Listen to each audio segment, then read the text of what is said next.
பூஞ்சோலை மாணவர்கள் அனைவருக்கும் வணக்கம். இன்றைக்கி 19, 21 2 நாள் நியூஸ் பேப்பர் பார்க்க போகிறோம்ப்பா. ஸோ ஹெட்லைன் என்ன அப்படின்னு சொல்லி பார்த்தீங்கன்னா, இந்திய வாக்காளர்களின் முதல் தேர்வு அப்படின்னு சொல்லிட்டு நம்மளுக்கு அரசியல் சார்ந்த நியூஸ் தான். நம்மளுக்கு எக்ஸாம் பாயிண்ட் ஆஃப் வியூவில் இந்த தான் ரொம்ப முக்கியம். என்னென்னா, ஐரோப்பிய நாடுகள் மீது 25% வரி அமெரிக்க ட்ரம்ப் எச்சரிக்கைன்னு சொல்லியிருக்காருல. ஆக்சுவலாக என்ன சொல்லியிருக்காரு அப்படின்னா, கிரீன்லாந்தை கைப்பற்றணும் அப்படின்ற ஒரு மிகப்பெரிய ஒரு நோக்கத்தோடு இருக்கார் ட்ரம்ப்பு. ஏன் அப்படின்னா, ஆக்சுவலாக இப்போ கிரீன்லாந்து அந்த மிகப்பெரிய தீவு டென்மார்க் நாட்டுக்கு சொந்தமாக இருக்குது. இருந்தாலும் ஒரு சுயேட்சை தீவாக செயல்பட்டுட்டு வருது இந்த கிரீன்லாந்து. ப்ளஸ் அது போக என்னன்னு சொல்லி பார்த்தீங்கன்னா, இந்த கிரீன்லாண்டில் நிறையா புவி கனிமங்கள் அதிகமாக இருக்குது. சரிங்களா? இதில் பாருங்கள், இந்த சூப்பர் கண்டக்டரு, சிப்பு, மின்சார வாகனங்கள், பசுமை எரிசக்தி தொழில்நுட்பம், இராணுவ தொழில்நுட்பம் இதெல்லாம் தயாரிக்கக்கூடிய நிறைய உலோகங்கள் இந்த கிரீன்லாந்து தீவில் அதிகமாக இருக்குது. ஸோ அதை கைப்பற்றணும் அப்படின்ற ஒரு மிகப்பெரிய நோக்கத்தோட ட்ரம்ப்பு செயல்படுறாரு. ஸோ இதுக்கு இந்த நேட்டோ நாடுகள்னு சொல்லுவாங்களே, அவங்க எல்லாமே எதிர்ப்பு தெரிவிக்கிறாங்க. மெயினாக ஐரோப்பிய நாடுகள், Denmark, Norway, Sweden, France, Germany, Netherlands இவங்க எல்லாமே எதிர்ப்பு தெரிவிக்கிறாங்க. அப்படிலாம் முடியாது, நான் கைப்பற்றியே ஆவேன். அப்படி எதிர்ப்பு தெரிவிக்கிற நாட்டுக்கு மேலே ஃபுல்லாக நான் கூடுதலாக 10% சேர்த்து 25%, 1லேருந்து 25 ஜூன் 1 முதல் ஜூன் 1லேருந்து 25% அதிகரிக்கப்படும் வரி அப்படின்னு சொல்லியிருக்காரு ட்ரம்ப். சரிங்களா? ரைட்டு. இப்போ கிரீன்லாந்தை கைப்பற்றுற நோக்கத்தோடு இருக்காப்புல. இவர் தான் அமைதிக்கான நோபல் பரிசு கேட்டவர். ரைட், ஓகேப்பா. அடுத்து இந்த பாருங்கள், சாகித்ய அகாடமிக்கு நிகரான செம்மொழி இலக்கிய விருது அப்படின்னு அறிவிச்சிருக்காரு முதலமைச்சர். என்னன்னு சொல்லி பார்த்தீங்கன்னா, இந்த செம்மொழி இலக்கிய விருது தேசிய அளவிலான விருது அளவுக்கு கொடுக்கப்படும் சொல்லியிருக்காங்க.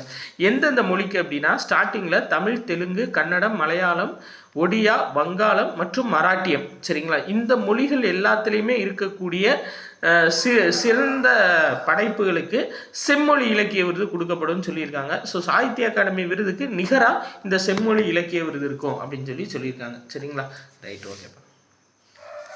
இது ரெண்டும் ரொம்ப முக்கியமான நியூஸு, பார்த்துக்கோங்க. So Greenland international news. உங்களுக்கு எஸ்எஸ்சி எக்ஸாம்லாம் கண்டிப்பாக கேட்கக்கூடிய ஒரு இது இருக்குது. சரிங்களா? ரைட். அடுத்து இந்த பாருங்கள், நிஃபா வைரஸ் தொற்று அதிகமாக பரவுதான்.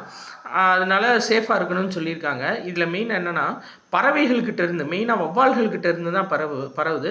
ஸோ பறவைகள் கடித்த பழங்களை உண்ணக்கூடாது, பதனியை அருந்துறதை கொஞ்சம் நாளைக்கு தவிர்க்கணும் அப்படின்னு சொல்லியிருக்காங்கப்பா.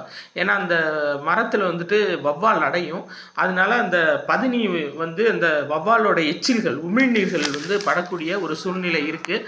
அதனால பதிநீர், இப்போ அதாவது பறவைகள் கடித்த பழங்கள் இதெல்லாம் சாப்பிடக்கூடாதுன்னு சொல்லியிருக்காங்க. மெயினாக வவ்வால், குதிரைகள், நாய்கள் மற்றும் பன்றிகள் மூலம் மனிதர்களுக்கு இது பரவுகிறது. வவ்வாலின் உமிழ்நீர் படர்ந்த பழங்களை உண்ணுவதன் மூலமாகவோ, பாதிக்கப்பட்ட நபருடன் தொடர்பில் இருப்பதன் மூலமாகவோ இது பரவுகிறது அப்படின்னு சொல்லியிருக்காங்க. சரியா?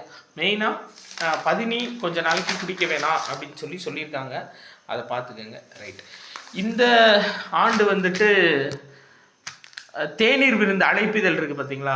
அந்த தேநீர் விருந்து அழைப்பிதழ் குடியரசுத் தலைவர் கொடுப்பார். குடியரசு விழாவுக்கு ஒரு சில பேர்த்துக்கு தேநீர் விருந்து கொடுக்கறதுக்காக அழைப்பு விடுப்பாங்க. அதுக்கான இது இருக்குல்ல, அழைப்பிதழ் இருக்குது பார்த்தீங்களா? அது வடகிழக்கு மாநிலத்தோட கைவினை பொருட்கள் மூலியமாக செஞ்சுருக்காங்க. அதான் சொல்லியிருக்காங்க. இங்கே பாருங்கள், இந்தியாவோட 77வது குடியரசு தினத்தை முன்னிட்டு ஜனவரி 26 திரௌபதி முர்மு தேநீர் விருந்து வழங்குறாரு. இதில் பாருங்கள், குஜராத் மாநிலம் அகமதாபாத்தில் உள்ள தேசிய வடிவமைப்பு நிறுவனம் இந்த அழைப்பிதழை வடிவமைச்சிருக்கு. அப்போ இது கேட்கலாம், தேசிய வடிவமைப்பு நிறுவனம் எங்கே இருக்குது அப்படின்னா, குஜராத் மாநிலம் அகமதாபாத்து.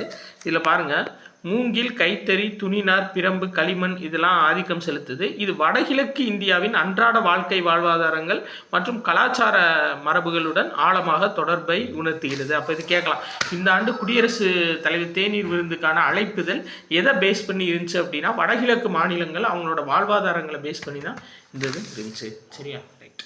அடுத்தது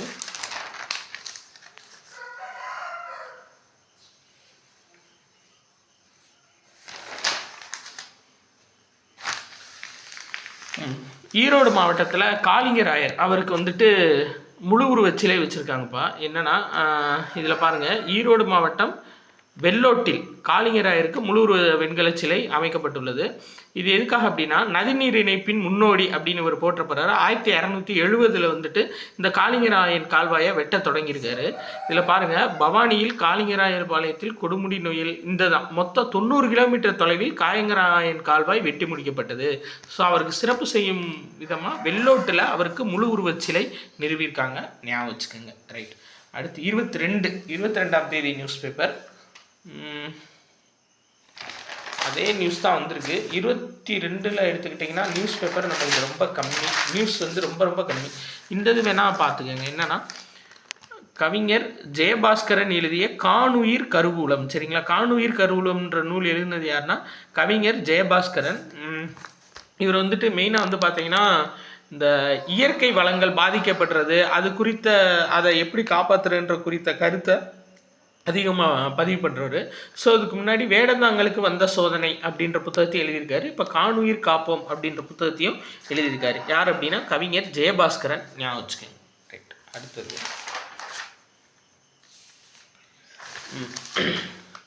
மாநில வள மையம் துவங்கியிருக்காங்கப்பா. ஆக்சுவலாக அதோட நோக்கம் என்னென்னா இதான், கற்றல் கற்பித்தல் செயல்பாடுகளில் ஆசிரியர்களுக்கு ஆய்வக வழி அனுபவ கற்றலை வழங்கும் நோக்கில். அதாவது என்னென்னா டைரெக்டாக அப்ளிகேஷன் ஓரியன்டாக டீச்சர்ஸ் வந்து எப்படி நடத்தணும் அப்படின்றது டீச்சர்ஸ்க்கு கற்பிக்கிறதுக்காக இந்த வள மையம், மாநில வள மையம் வந்து துவக்கியிருக்காங்க. சரிங்களா, எங்கே அப்படின்னா பேராசிரியர் அன்பழகன் வளாகம். இதோட நோக்கம் வந்து இதுதான், சிம்பிளாக கொடுத்துருக்காங்க. வேறு எதுவும் இல்லை. அறிவியல், கணிதம் இந்த பாடங்களுக்கெல்லாம் தனித்தனி அரங்குகள் இருக்குதுன்னு கொடுத்துருக்காங்க. நீங்கள் மெயினாக இதை மட்டும் ஞாபகம் வச்சுக்கோங்க. கற்றல் கற்பித்தல் செயல்பாடுகளில் ஆசிரியர்களுக்கு ஆய்வக வழி அனுபவ கற்றலை வழங்கும் நோக்கு. சரிங்களா, டைரெக்டாக அப்ளிகேஷனாக அவங்க எப்படி இது பண்ணுறதுன்றத சொல்கிறது. சரி, இந்த பாருங்கள், அடல் ஓய்வூதிய திட்டம் 2030-31 வரை நீட்டிப்புன்னு கொடுத்துருக்காங்க. ஆக்சுவலாக என்ன அப்படின்னா அரசமைப்பு, அதாவது அமைப்பு சாரா துறைன்னு சொல்லுவாங்கள்ல, அவங்களுக்கு இஎஸ்ஐ பிஎஃப் எதுவும் பிடிக்க மாட்டாங்க. ஒரு நாள் இன்றைக்கி போனாங்கன்னா இன்றைக்கி சம்பளம் அதை வச்சு வாழ்ந்துக்கிடுவாங்க. ஸோ அவங்களுக்குலாம் வந்துட்டு 18லேருந்து 40 வயசுக்கு உட்பட்டவங்க இந்த அட்டல் பென்ஷன் ஸ்கீமில் சேர்ந்துக்கலாம். 60 வயது சரிங்களா, அது வரையும் இல்லை அதுக்கப்புறம் மாதம் 1000லேருந்து 5000 வரையும் இவங்களுக்கு வந்துட்டு பென்ஷனாக போகும். சரிங்களாப்பா. ஸோ அதுதான் 2015 மே 9ஆம் ஆண்டு மத்திய அரசு வந்து இதை துவங்கினாங்க. இதுதான். சரிங்களா, வேறு ஒன்றும் இல்லை. அட்டல் பென்ஷன் ஸ்கீம்னா இதுதான் மெயினாக அமைப்பு சாரா தொழிலாளர்கள். அதான் நீங்கள் ஞாபகம் வச்சுக்க வேண்டிய நியூஸு. சரிங்களா, 2015 மேலே துவங்கியிருக்காங்க. ரைட்.